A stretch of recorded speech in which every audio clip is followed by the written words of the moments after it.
to the State and Maine podcast. I am Jonathan Bryant and welcoming you all today to join us on an adventure of downtown and what downtown future has coming. I've got my friend Spence Sheldon here with me, who is producing the podcast for us, and it's been nice enough to sit down with me today on the first one and get me through the uncomfortableness of sitting here and talking into a microphone, feeling like I am back in college doing public speaking class again.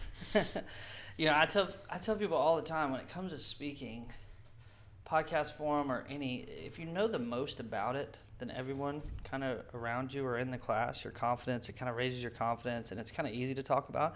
And that's why I think you're going to be way better at this than you think, because the things in the history that you know just from the short time of us just chatting before you even began this or wanted to start this, I've been illuminated just of all the knowledge and the history of downtown Bowling Green. And I was born and raised here my whole life. I left for like 3 years and came back.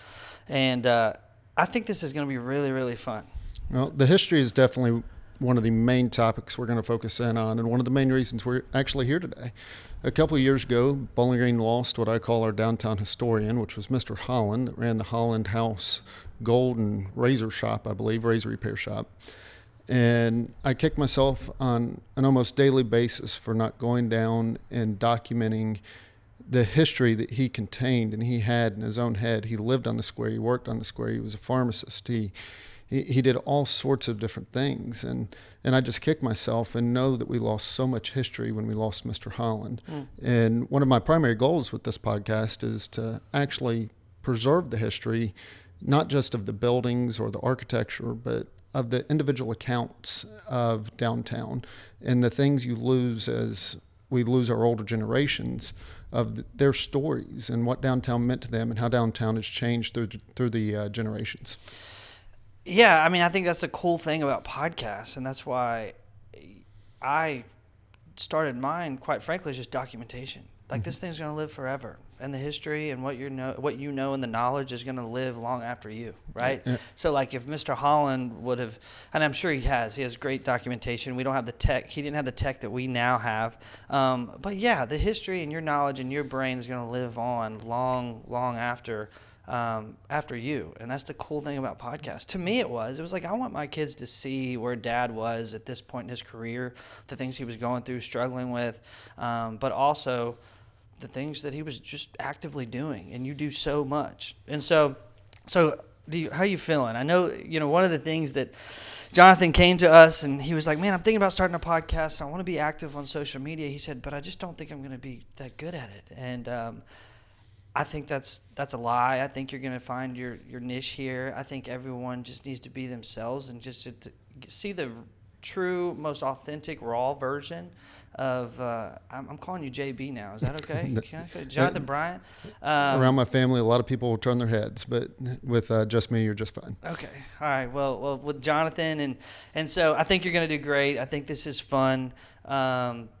So I guess just take us back before real estate. For those of you that don't know Jonathan or what he does, a lot of what you do is real estate these days, right? Real estate sales, real estate development, historical rehab, a lot of fun things. A lot of it centers around downtown Bowling Green. It is not all in downtown Bowling Green, but the mass majority of my interest and my hobbies are playing with these old buildings and preserving them for the next generations. So before you get to downtown and the development, because we're going to go a mile deep on that in episodes to come, but let's just talk about how you got to downtown, or where you from originally. How did you land in real estate? What are the things that you dabbled in before you got into real estate?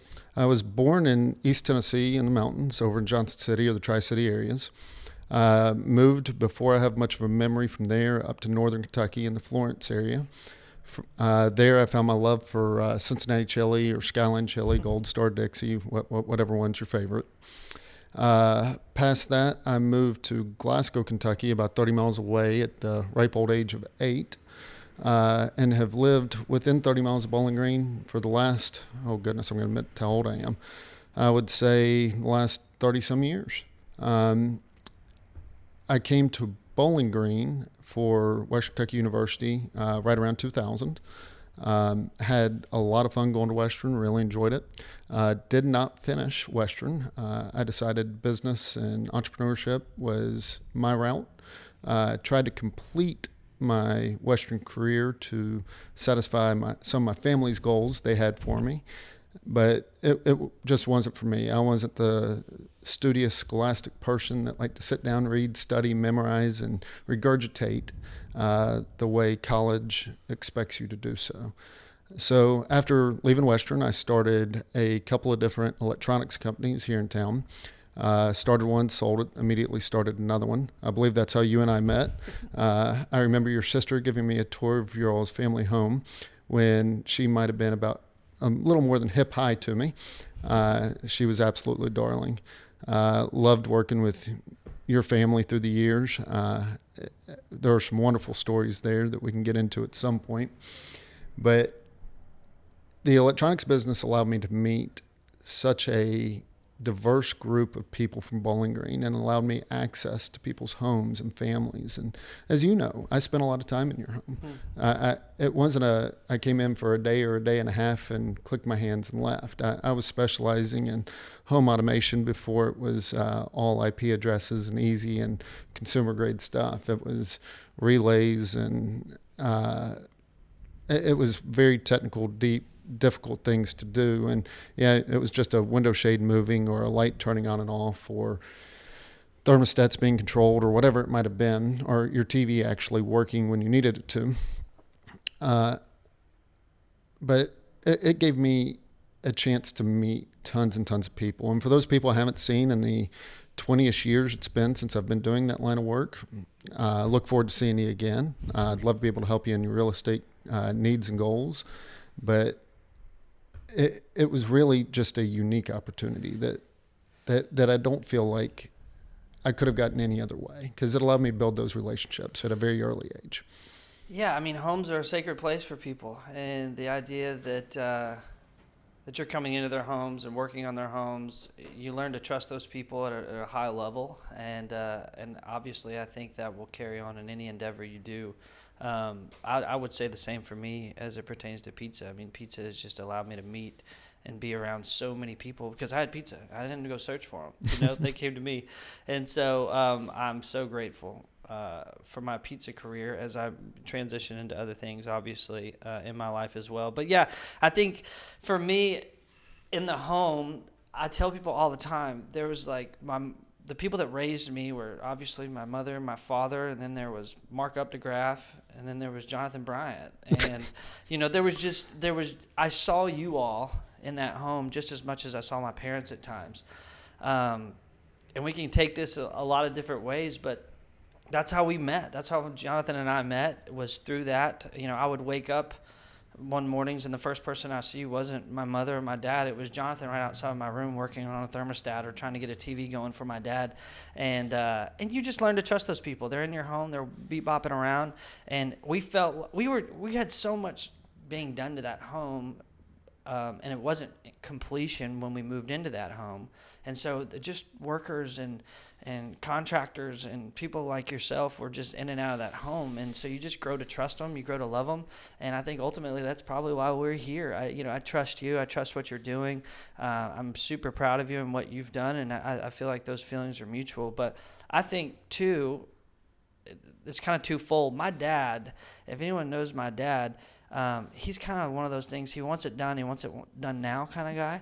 So you were brought in on moments like birthday parties and the screen wasn't working. And so Jonathan's getting a phone call at 8 o'clock on a Friday going, get your butt over here. So next thing you know, Jonathan's at my sister's birthday party because my dad wanted it done then. I actually commented on a buddy of mine's Facebook post the other day that was talking about getting your home ready for the Super Bowl and making sure that the equipment that they installed was working before the Super Bowl started. Software updates happen, cable boxes glitch, those sorts of things.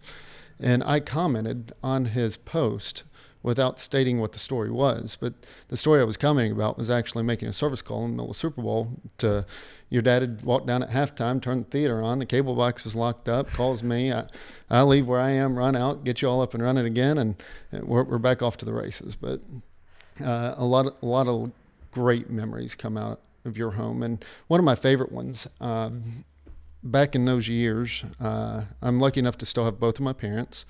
My mom came down with a rare form of cancer back then. And the time I spent with your mother at her kitchen counter, our mothers are very, very similar. I don't know that I've ever told you that, but they're both very godly women, very... I can almost hear one of them talking when the other one speaks. And I told your mom one day sitting at her kitchen counter, I said, if I happen to lose my mom and I need to know what she'd say, I'm calling you.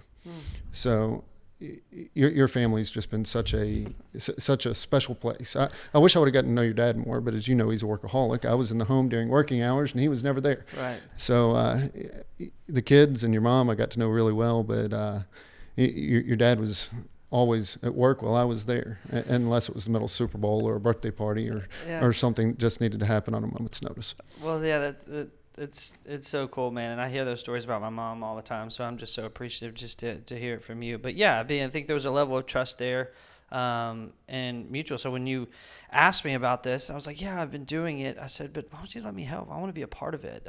You were a big part of my life for so long. And you didn't even know it, man. And now I get to return the favor, so I'm super stoked. So let's get back to you a little bit. So you do the tech stuff. What did you sell it? Did you shut it down?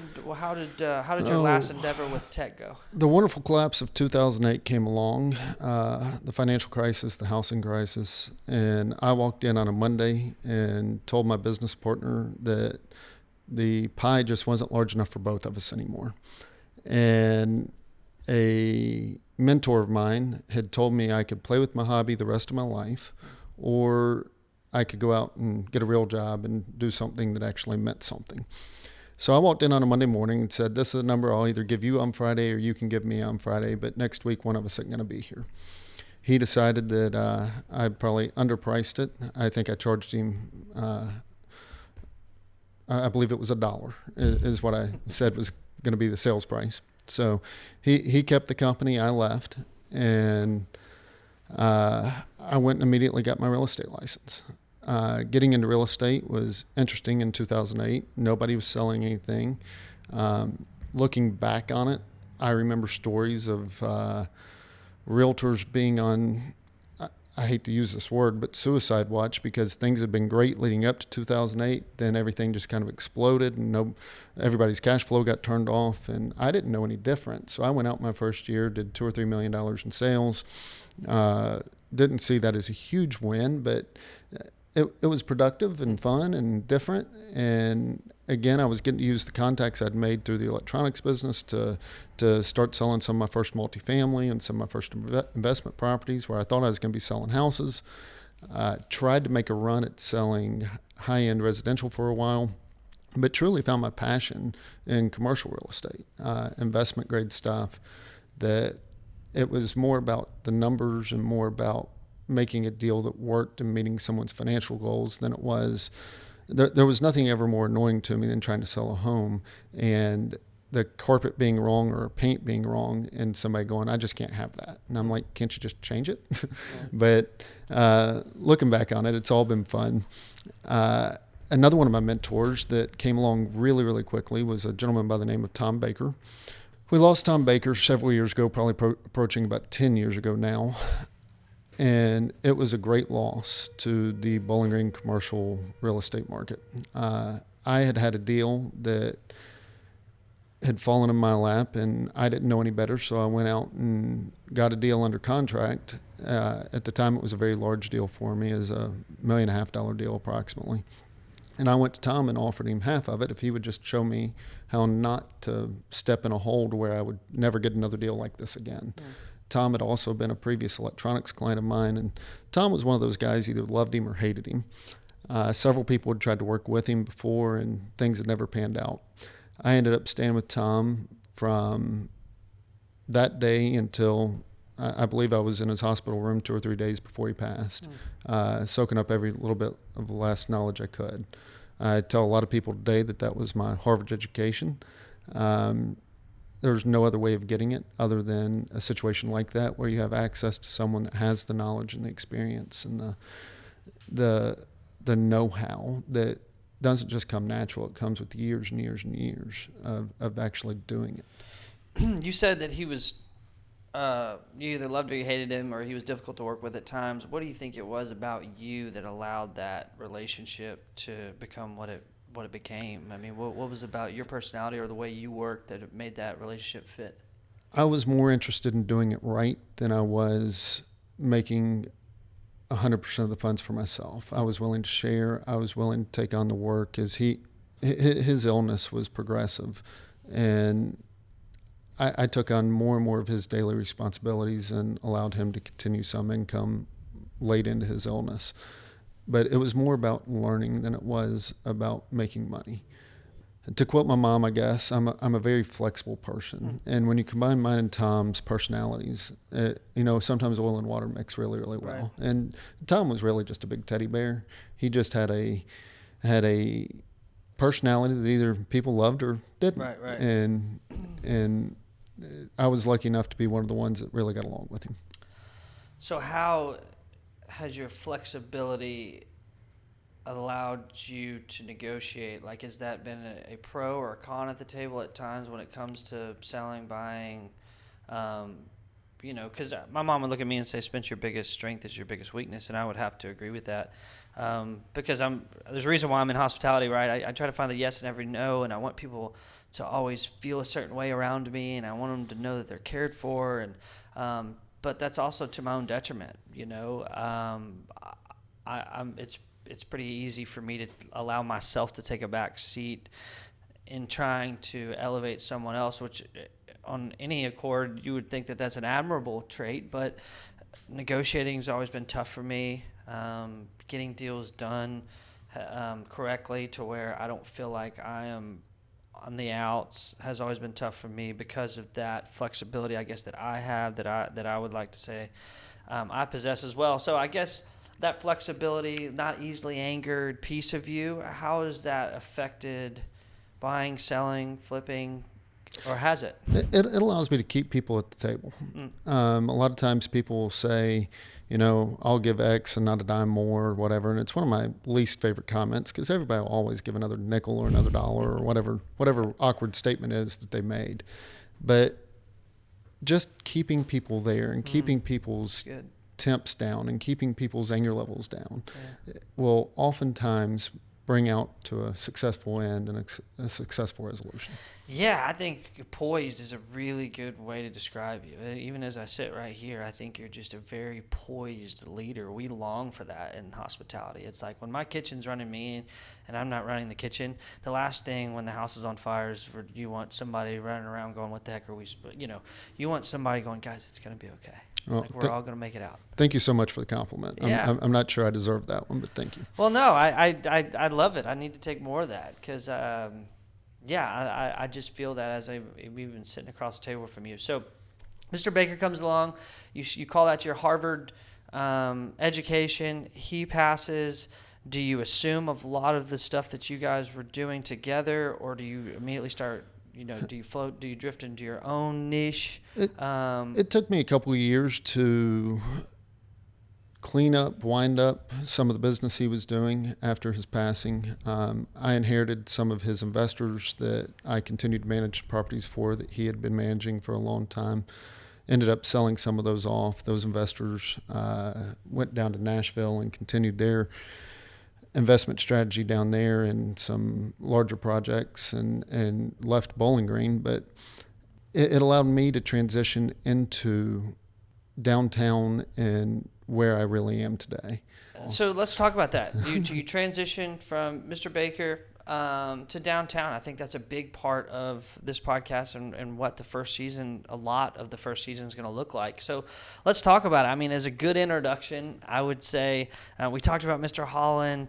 I think I'm going to put words in your mouth right now, but maybe Jonathan Bryant is kind of the new Mr. Holland of downtown. I think if anyone spends any time downtown, you may not have known who Jonathan Bryant was, but now you're kind of putting a face to a name and be like, man, every time I'm getting a cup of coffee at Spencer's, he's there. Or when the lights get lit up every Christmas, he's there. Or when the city ordinance or something's happening, his name's being brought up. But yeah, I would say you're our new guy downtown. And how did that transition happen? How long have you been living on the square? Was that a dream of yours to live on the square from the early on, or did that just kind of just happen organically? Or It just kind of happened organically. I've been on the square now, or living on the square now, for 10 years. From the moment I moved in on the square, I started looking at other opportunities and other places to invest in buildings that needed work, or I call them the unloved buildings. Unfortunately, nobody can do them all themselves, but I've tried to take down as many of them as I can and tried to bring them back into shape and get them back into being productive. There's plenty more to be done, though. And I don't know that I deserve the title of the new Mr. Holland. I believe there'd be several people that would argue for that position. There have definitely been people that have been longer involved in downtown and the square than I am. But I don't feel like anybody has taken this approach into preserving the history and the tenants and the architecture and the history of the individual buildings even. One of my hopes with this podcast is to bring in tenants and business owners and let them tell their stories in a way that hasn't yet been preserved. On top of that, if they happen to also be the building owner, I would love to get into the details of the building, show some of the hidden spaces that Bowling Green hasn't seen. You know, the old skating rink on the third floor of a building that hasn't been seen since I have no clue, but before either one of us were born. yeah. And when I say hasn't been seen publicly. You know, it's just an undeveloped space sitting there waiting to be redone. Who are some, and we haven't asked, so don't quote us on this, and we're not trying to undersell or over-deliver, I know you aren't, but who are some people do you think that you would enjoy getting on here to talk about either their space or their building on downtown? Oh, goodness. Let's hope my friends don't shoot me for this one, but the obvious ones, Susan from Barbara Stewart's, TL from Golden Farley, Jim Steen, Jim Sears from Morris Jewelry, Kristen Gunn from over at Back Down South. I mean, the square is just such a wealth of entrepreneurs and people trying to stay in the history of things. You know, the gyms down at Morris do a great job with their philanthropy and what they do for downtown and helping with people's bills, and they do quite a bit of social media themselves. Yeah. One of the things that I'm the most intrigued to hear about is your relationship with Jordan, because I just remember going through or hearing the noise issues of Dublin's and you and this and that. So I'm excited to hear more about Jordan, because he is pretty much not taken over, but he's done a lot of the bar scene downtown now. Jordan is a great bar operator in downtown. I catch a lot of flack for being anti-bar. I am not anti-bar. For those of you that know me, I do enjoy a drink, and I also own a part of a building that still has one of Jordan's bars in it. When it comes to, since you brought it up, we'll talk a little bit about Dublin's. When it comes to Dublin's, you can only wake up so many times to Celine Dion at 2 a.m. When I bought the building, I believed that we had a noise ordinance and that, you know, asking your neighbor to turn it down wasn't out of the realm. Right. It wasn't I didn't think the bar didn't deserve to be there. It was just simply that I didn't think the bar deserved to interfere with the neighboring building's peace or quiet enjoyment of their life. Yeah, no, it's fair. And like I said, I can't wait. I think Jordan will pop on this, but Jordan will be on here. This is great. He'll be one of our guests in the future. So we won't have to go too much into depth on much of anything else. I know I have a few questions that I want to ask you just personally, but I think we'll just start a little bit with the city. I mean, I think one of the questions that I had kind of written down was, what do you think is some of the hurdles or that may stunt the downtown area's growth that you see? Just your own personal opinion. It doesn't have to be right, wrong. Just kind of from your expertise and watching our downtown develop somewhat over the last couple of years. You know, what's kind of the unforeseen thing that you see is one of the biggest hurdles of developing downtown and getting the proper tenants and getting more traffic? And I don't know really what I'm asking. I just want to hear the professional. You're giving me a layup here for what could be a very long conversation, and the answer to that entire thing is going to be what happens with parking in downtown Bowling Green. Can we get our signage correct? Can people understand? Can we get it to where people can understand where they're allowed to park, where they're not allowed to park, where they have to pay to park, where signs do matter, where signs don't matter, the signs that are enforced versus the ones that aren't? It's all very, very confusing. I live in downtown. I walk in downtown on a regular basis. I take a lot of pictures of different signage and different situations, and it can even get confusing for me. So I definitely understand people's frustrations. Get it? Yeah, and I can't wait to talk about that. Yeah, I think we talked about that before we even started this, and I was like, man, can I bring up the parking and towing, and I'll let you respond. I said I think it would be good just to go deep. I think the people want to hear about it. And I think your comment was basically, I'm not going to run from hard conversations. That'll definitely be an episode that we have here where we focus in on the parking, we bring in the key players, and actually try to make some change and some development in people's understanding and bettering the community. Yeah, I think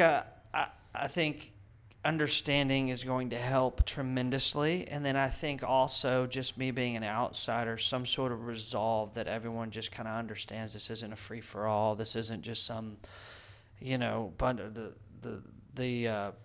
a bunch of mobsters coming into town towing our cars, right? Like I think that's just the weird. I think that's a scary Facebook story. Yeah, exactly. And I think just hearing in all from reality, if you don't park where you're not supposed to, or you pay to park when you're supposed to, right, you typically will not have any problems in downtown Bowling Green. Right. And I think more too, I think people just want to know how we even got here, right? Because, and without stepping on any toes, just, how did we even get to this place to where we were having to pay to park? And I think you have those answers. So I'm looking forward to going into that, or just educating people, man, on business in general, just a simple econ equation. A lot of it is the good comes with the bad, or the bad comes with the good. Right. Bowling Green has seen tremendous growth, and you can't go to any reasonably sized city. I don't want to compare ourselves to a Nashville or Louisville or Miami or anywhere else, but obviously we're much, much smaller than any of those. But as Bowling Green has tremendous growth, those things are going to come along with it, and it's a new understanding and private property versus public property and what the rules are. And I look forward to bringing in the key players, anyone from the city, the county, the towing services, and then not only that, but the individual business owners and the tenants around downtown, and get their opinions on what the right things to do are for our forward path. That's gonna be awesome. I'm probably looking forward to that the most, just because it's such a hot topic. But I'm super stoked about this podcast. I'm stoked about hearing the history. I'll just reiterate what you're going to see with Jonathan's podcast as we have conversed over the last couple of weeks about what this is going to look like. The city, the history, the old tenants, the new tenants, some of the developments that you're going to hear probably before anybody. If you follow along, you like and subscribe and all that good stuff. So I'm the most intrigued about hearing about the history that I was born and raised in, and I think there's so many countless others, especially my generation, because we've just been so busy in social media, and we've been trying to be our own, entrepreneurs, that we just we haven't stopped enough to maybe appreciate and value some of the downtown. I know just off the cuff, there's a couple of people that come to mind that have always talked about the history of Bowling Green and downtown Bowling Green, you being one of them. And I've always been drawn to that because I've always been intrigued. I just didn't want to go do the work myself. But now I get a front row seat. So I'm super pumped about it. I think it's going to be really, really cool. There's a lot of ideas I'm not going to give away that you've had about I'm going to leave it at that. There's a lot of cool ideas that we have about getting in these buildings and showing you guys. So let's get through these real quick, and then we can wrap this thing up. So tell us about the social media push this year and kind of what we're to expect. Obviously, I can chime in on this as much as you would like for me to, but I know a podcast being more relevant on social media, I think it's a great thing. I think you can get yourself behind quickly if you don't take the initiative like you're doing this year. But yeah, kind of explain that aha moment that was like, I think I need to be doing more of this. I've always been lucky enough, or I guess lucky is the right word. I've always been lucky enough to stay in the background and not have to have much of a marketing presence, short of some listing signs and those sorts of things. And I've watched other people do this and been tremendously successful. And as a part of this is not just a State and Main podcast. This is also going to be a State and Main realty group. Yeah. So it is going to grow beyond me into a few other people that take on some of the commercial roles, some of the residential roles, and be able to handle pretty much any needs within Bowling Green, Warren County. and I hate to even limit ourselves there, but reaching much outside of it, you start to lose perspective and expertise. So knowing what you do and staying grounded where you are, there's plenty of work here for all of us. And being able to preserve the history on top of it is the real key goal of the social media piece of it. That's good. Last question. I'm giving you an opportunity here because I think after being in business as long as you have, you get a lot of fans, but you also make a lot of enemies. It's just the nature of the beast. It's part of it. I've learned to accept it. I've hated that piece of business.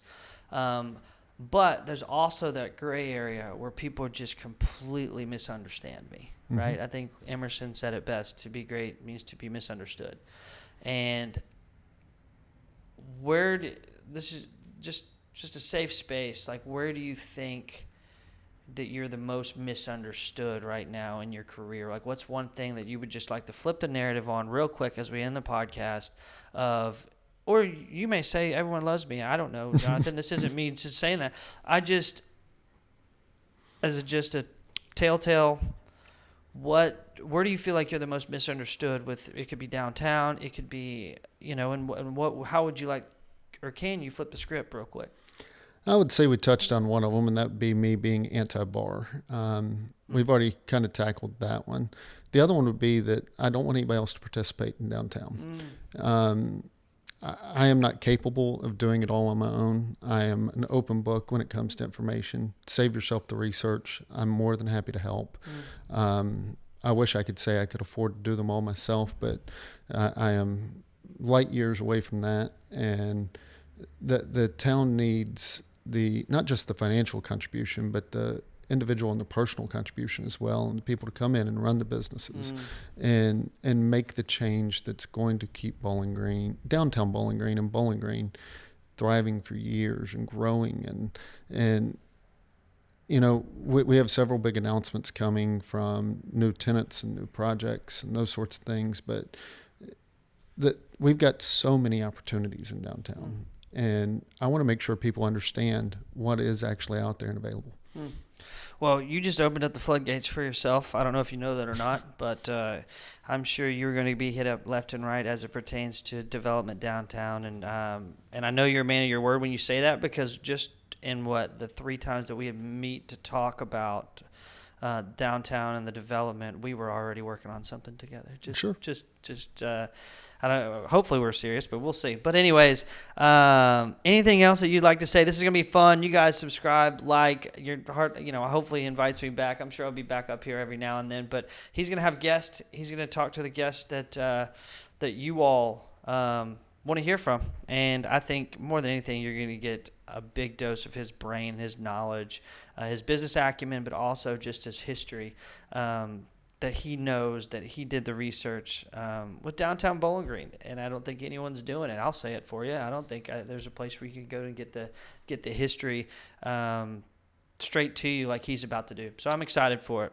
Let me say thank you again for getting me through this first one. Thank you to Heath and Jen Holloman for letting us use this beautiful space here today. This is Gather on Main. They do a wonderful job running a little Airbnb and a small meeting place here, and allowed us to use It's my first time here, so this is working out. Jen's behind the camera, but I didn't know this was here. I passed it 100 times, and I didn't know it was here. So yes, this will get you some more business, Jen and Heath. And beautiful old home redone it was built in the 1880s. Wow. Redone probably 6-7 years ago, and it is absolutely gorgeous. We've never had the opportunity to see it.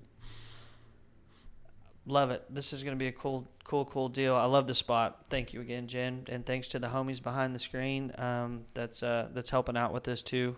But yeah, Jonathan, this has been awesome. I'm kind of giddy. I like just the information that you just brought to the table. I think this is going to be a massive success, man. I'm looking forward to it.